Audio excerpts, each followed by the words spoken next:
उत्तराखंड में यमुनोत्री राष्ट्रीय राजमार्ग पर चार धाम ऑल वेदर रोड परियोजना की सुरंग में 7 दिन से फंसे हुए हैं करीब 40 या 41 श्रमिक, जिनको बाहर निकालने की प्लानिंग को झटका लग रहा है। निकासी सुरंग के लिए 900 मिलीमीटर की स्टील पाइप बिछाने को लेकर चलाई जा रही ड्रिलिंग मशीन के कंपन से शुक्रवार को इस क्षेत्र में डेंजर जोन बन गया। इसके चलते यहां से बचाव अभियान का कार्य पूरी तरीके से रोक दिया गया। ऐसे में श्रमिकों को बाहर निकलने के लिए रणनीति में बदलाव करते हुए वर्टिकल और हॉरिजॉन्टल बोरिंग के जरिए सुरंग के भीतर पहुंचने की योजना तैयार की गई है। 5 स्थान चिन्हित किए गए हैं। इनमें से 2 स्थानों पर कार्य शुरू हो चुका है। उत्तराखंड में पिछले करीब 1 हफ्ते से निर्माणाधीन सिलक्यारा सुरंग में कैद श्रमिकों के बाहर आने का इंतजार कर रहे परिजनों ने बहुत सारी बातचीत की और उन्होंने ये भी बताया कि किसी भी तरीके से उनके परिजनों को निकाल दे। उन्होंने कहा कि उनकी आवाज क्षीण होती जा रही है और उनकी ताकत भी कम होती लग रही है। अब उनका मनोबल टूट रहा है। वो पूछ रहे हैं, हम लोग उन्हें निकालने का काम कर रहे हैं या उन्हें झूठा दिलासा दे रहे हैं। अब उनका हौसला धीरे धीरे टूट रहा है। मलबे को भेद उसमें स्टील पाइप डालकर रास्ता बनाए जाने के लिए लाई गई अमेरिकी ऑगर मशीन में कुछ खराबी आ गई, जिसके बाद शुक्रवार दोपहर से रुके पड़े बचाव अभियान के मद्देनजर श्रमिकों के परिजनों की बेचैनी बढ़ रही है। हालांकि इंदौर से एयरलिफ्ट कर मंगवाई गई मशीन के पार्ट्स देहरादून एयरपोर्ट से घटनास्थल पर शनिवार को पहुंच गए हैं, लेकिन कहा जा रहा है कि हर मुमकिन कोशिश के बावजूद भी अभी कोई सफलता हाथ लगती हुई नहीं दिख रही है। सुरंग में फंसे श्रमिकों में से एक सुशील के बड़े भाई हरिद्वार शर्मा ने कहा कि बाहर आने के इंतजार में किसी तरह समय काट रहे सुरंग में बंद लोगों का स्वास्थ्य भी खराब हो रहा है। उनके परिवारों में घबराहट भी बढ़ रही है।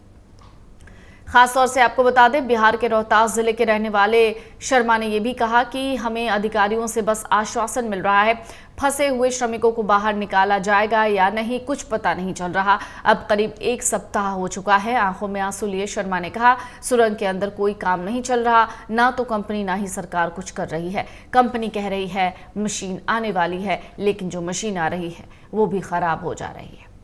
सिलक्यारा सुरंग के बाहर प्रतीक्षारत यानी इंतजार में बैठे लोगों में उत्तराखंड के कोटद्वार के गब्बर सिंह नेगी का परिवार भी है। उनके 2 भाई हैं, महाराज सिंह, प्रेम सिंह और पुत्र आकाश सिंह, जो कि घटना की सूचना मिलने के बाद से मौके पर है और किसी अच्छी खबर को पाने के लिए बेताब भी हैं।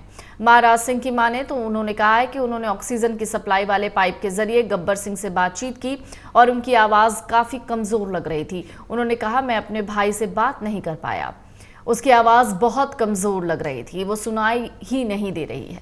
सुरंग में बचाव कार्य रुक गया है। फंसे हुए लोगों के पास खाने और पीने की बहुत ज्यादा कमी हो रही है। उनका ये भी कहना है कि अब उनका धैर्य जवाब दे गया है। ये भी जान लीजिए कि 27,500 किलो रेस्क्यू इक्विपमेंट को भी पहुंचाया गया है। टनल में फंसी 41 जिंदगियों को सकुशल टनल से बाहर निकालने के लिए रेस्क्यू ऑपरेशन चल रहा है। इस रेस्क्यू ऑपरेशन में केंद्रीय एजेंसियों के साथ साथ 200 लोगों की टीमें भी काम कर रही हैं। भारतीय वायुसेना ने टनल में फंसी जिंदगियों को बचाने के लिए 27,500 किलोग्राम रेस्क्यू इक्विपमेंट को कड़ी चुनौती के बीच बजरी वाले एयर स्ट्रिप पर पहुंचाया। संकट से निपटने के लिए थाईलैंड, नॉर्वे, फिनलैंड समेत कई देशों के एक्सपर्ट से भी ऑनलाइन एडवाइसेज यानी ऑनलाइन सलाह ली जा रही है। उत्तरकाशी की सिलक्यारा टनल में 7 दिन से फंसे हुए 41 मजदूरों को सुरक्षित बाहर निकालने के लिए प्लान सी की तैयारी है। प्लान ए, प्लान बी पूरी तरीके से फ्लॉप रहा। प्लान सी पर अमल किया जा रहा है। इसके तहत सुरंग को ऊपर और बगल से काटकर अंदर फंसे लोगों को निकालने की योजना बनाई जा रही है। इसके लिए वर्टिकल ड्रिलिंग मशीनें मंगाई गई। प्रधानमंत्री कार्यालय यानी पीएमओ की बात करें तो उनके डिप्टी सेक्रेटरी मंगेश घिल्डियाल और एडवाइजर भास्कर खुलवे ने शनिवार सुबह घटनास्थल पहुंचकर एनएचएआई, रेलवे और विदेशी एक्सपर्ट्स के साथ बैठक की। इसमें रेस्क्यू के लिए टनल को ऊपर और किनारों से काटकर अंदर फंसे लोगों को निकालने की योजना बनी है। इसके लिए पहाड़ के ऊपर मशीन ले जाने के लिए सर्वे भी शुरू कर दिया गया है। ऑस्ट्रेलियाई एक्सपर्ट्स से भी मदद लगातार मांगी जा रही है। दरअसल ऑस्ट्रेलियाई एक्सपर्ट्स भी पहुंच गए हैं। इंदौर से आई मलबा खोदने वाली मशीन के उपकरण शनिवार को सुरंग में पहुंचे। बचाव अभियान ना रुकने पाए, इसके लिए एक और मशीन इंदौर से मंगाई जा रही है। 7 दिन बाद भी मजदूरों के ना निकल पाने को परिजनों ने कंपनी की लापरवाही करार दिया है। शनिवार देर रात तक मलबा खोदने का काम भी नहीं शुरू हो सका है और लगातार परेशानी और चिंता लोगों की बढ़ती जा रही है।